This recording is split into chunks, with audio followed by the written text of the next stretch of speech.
Absolutely wonderful stuff. Live in session tonight. That's Nev Clay and Hedgerow. Nev, great to have you here. And if the hedgerow in question matches the beauty of that song, then it must be quite a spectacular hedgerow. And there are very clear instructions on how to find it as well. Yeah, I wanted to do that, but it's pretty shabby, you know. I mean, it's really just a loose collection of shrubs, to be honest. It's not like the beech hedgerow, you know, in Scotland that's like 170 yards long or anything. It's just a little bit of crap between a Lexus garage that's gone bust and a Sainsbury's car park. That's basically it, you know? Yeah, but it's not a showy hedgerow. It's just doing its best as a hedgerow, and its best is pretty good. Yeah, That's it. I've taken a lot of comfort from it over the years. You know? I would imagine a lot of sparrows have as well. Well, yeah. They take their ease in there as well.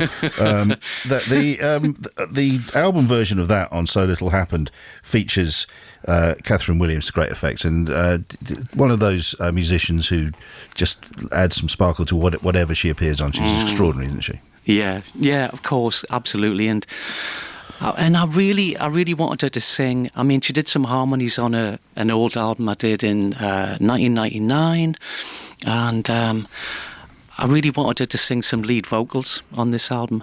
A bit like, you know, on Gentleman by Afghan Wigs and on Hyssop, you know, that Greg Dulles asks, like, there's a female singer, and it's a fantastic song, you know. Yeah. And it works a treat, absolutely. As does the rest of the LP, and well done, because it's been a while in the works, this record, hasn't it? Well, on paper it looks like 23 years, but it's not, is it? I've just been farting around doing other stuff, you know what I mean? At least you gave us a bit of a signal, didn't you? Because it is called So Little Happened for so long. Well, exactly, yeah. But this is the first time that you've been put to vinyl. Yeah, it is. Yeah, thanks to Chris True, you know, and he was the guy who said 4.5 years ago, he said, "Hey Nev, I'd love to put out a 7-inch single, you know, and I want yours to be the first single that I put out, you know," and then you know, and then the pause came along, and then the 7-inch single became, and I was like, can we do like a 4-track single, like those Frank Sinatra ones, you know, where it's got like 4 tracks on. Yeah, the EPs. Yeah, like a 33 and a third EP, you know.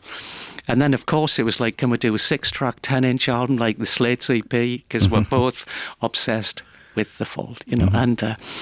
And then it became a 14-track album. And good job you stopped you there, because, I mean, it would have been a double album, and then you get into prog rock territory, aren't you? Well, yeah. But you're mentioning Chris True there, and just to, you know, credit where credit's due, because Chris is one of those names we've been reading out on this programme and the previous programmes, both Gid and I, forevermore. So Prancy Dog, which is the name of the label as well, but also the promoting outfit that Chris has been running up in Newcastle and doing a wonderful job for you guys up there for so long. So just respect is due. We need to say that. But before you went off on this road, a little birdie told me that you were in a band called Rufus Beer. Yeah, yes I was. So they were a completely different beast, is that right? Yeah, you know, I mean, it was a sort of like an indie metal thing, you know. The thing is, right, I'd never wanted to be a finger picker, and I wasn't really interested in acoustic music. I was, of course, I loved Joni Mitchell and John Martin, and you know. But I was a metaler, you know, and I wanted to be a shredder, and but it was like Soundgarden-y stuff. It wasn't, you know, it wasn't cock rock, you know. Right. So I did that for a couple of years. It was good fun, and then I'd been to a gig and I fell over. I smashed my wrist, right? So I was in hospital. This was my shredding hand. Right, and you shredded it. Yeah, I shredded it, you know, and the guy in the hospital said, it looks like cornflakes in there. The whole wrist was completely wrecked, you know. Right. So it was all in plaster, and I went to do a gig. But I had I'd bought a 12-string to do some overdubs on a session we'd done, and like a demo. So I started playing the 12-string, because I couldn't move my arm or my wrist, so I started playing. You had to move your fingers. Yeah, so I started finger picking, you know, and that was, 1994, so 30 years ago. but it never crossed my mind otherwise, and that's how it all started, you know. Right, I mean, so the first time I heard about you was through Richard Dawson, and then the first time I ever saw you playing was when I went to see Richard playing at the City Varieties in Leeds, and I went for a meal with him beforehand, and he said, you've got to see Nev Clay. I said, I know, mate, you've told me so many times, and we'll be doing it, we'll all be going together. And I said, how long's he on for? And he said, about 30 minutes, but be warned, he'll only do maybe 3 songs in that. So I said, oh, right, the long songs. And he went, no, he just talks a lot. And lo and behold, we went to the gig, and your oeuvre, I mean, it's just, you've got these beautiful songs, but you are more than happy, in fact, obliged to stop and just go off on a tangent about something that you saw around the corner just before the sound check or whatever. And so you didn't start a song and finish it. You stopped in the middle, which you do not do on the album, which I have to say, as engaging and wonderful as that support slot was, because I absolutely fell in love with what you do. I am glad that you don't start talking about Super Sainsbury's halfway through. You know, so actually, I mentioned Sainsbury's there. You know, they've got a really nice kind of Prosecco in there. It's only nice. But anyway, you know, you don't need that in your life. But I tell you what, I will just say this about Richard. I did call him today just to get some dirt on you, and there isn't any. And if anybody ever spoke about me the way that Richard spoke about you, I could die a happy man without a shadow of a doubt. I mean, the tributes he was paying to you, and he was saying that you've mentored, without knowing it, without meaning to do it, you've mentored so many people in the Northeast and probably beyond. But his actual thoughts of you and his love for you was absolutely jaw-dropping. So I just have to say, just because of that, if nothing else, and your music is wonderful, but what you've been doing up there quietly for all this time is obviously remarkable. So we just salute you. Thank you. Okay. Well, yeah. What can you say to that? You know? No, not a lot. I mean, I was kind of like, I mean, hopefully he'll say exactly the same thing to you about me if he's that shallow. But he probably won't. It works. It doesn't work. Who knows, Mark? Who knows what tomorrow? It is a splendid LP. Can I mention that Cuddy's Cave, I believe it's the 24th version of that song, the one that appears on there. Yeah, that's right, yeah. How do you feel about one description of it being a Geordie American trilogy? In terms of its paying tribute to, because it lists some things, Northeast landmarks and events. It also lists Viz cartoon strips. I'm not sure if they're your favourite ones or just the ones that scan better. They're just the ones that rhyme. Yeah, very good. That's fair enough. So there's no, I don't think there's any black bag, faithful border bin liner, unfortunately, for fans of that particular part, as I am. But the crap sharks are in there, so that's good. Yeah, yeah. You mentioned the fall. Sorry, you mentioned the fall before, but there was that great one recently. Have you been kicked out the fall unjustly? And it's a bit like a TV advert for solicitors. It is, I know. I had to. I mean, yeah, it's all of those, right. Well, Cuddy's Cave, it started as, and I've got to mention him, but my friend Gary Lang from a band called St James Infirmary in Ashington, he's a legend. He's a bit like Brian Wilson, but he's into all these, from like really obscure sort of like experimental music to Beach Boysy stuff, and he does acoustic stuff, amazing, you know. So his band, he done an instrumental with Richard. So this is on his album, Artifact, Sacred and Profane. Richard had done some guitar parts, and he just said, can you put a few words to it? You know, that was in 2013. That was the first version of Cuddy's Cave, and it's been changing.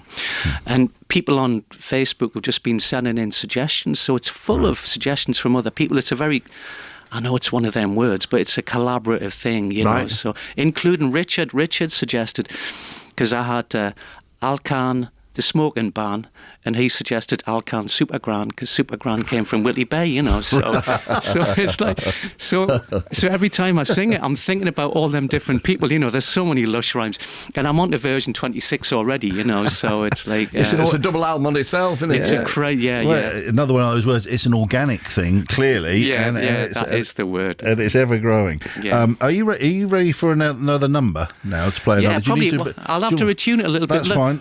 I'll just talk while I'm doing it, right? Yeah, I'll tell you a story about me and Richard, right? But while I'm retuning, how about that? That's absolutely fine. Yeah, you go ahead. You can take it. We're in capable hands here, Mark. So, yeah.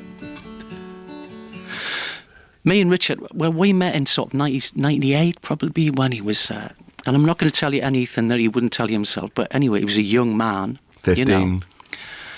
Well, I thought he's a bit older. That's what he said. And I met Kath Williams around the same time, right? And when I saw Richard and when I saw Kath, And it hasn't happened before or since. I thought these two people have voices that deserve to be heard by the whole world. You know, so me, Richard, and Kath did a lot of gigs together. Right. Just open mic crap, you know, and sort of like bottom of the bill stuff. And then Kath sort of took off, you know, with the Mercury Prize nomination and things like that. But I was thinking about 2008. Me and Richard and a guy called Steve Malley, who's an astonishing guitarist. He was in Crane, you know, Peter Favourites, Crane. Horseloom, Una Amma, who are superb, you know, and he's a top lad and amazing. Me, Richard, and Steve Malley did a gig at the Head of Steam. It was £3 in, right, and we got about 20 people in. Right. You know, so that gives a perspective. Of course, you know, you can't be a prophet in your hometown. It's all of that stuff, isn't it? You know, so yeah, me and sorry, I hit the mic. That's fine. Anyway, that's.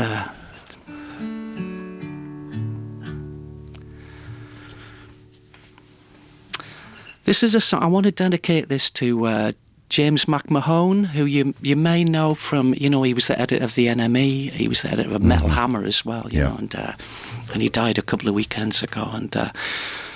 And he inspired a lot of people. He was a real formative. He was like a catalyst, you know, in Sunderland in particular. He started this Boy Eater Night. I'm not going to talk. I could talk, I know, but anyway, this is for James. And he had a band called Mavis who were great, you know.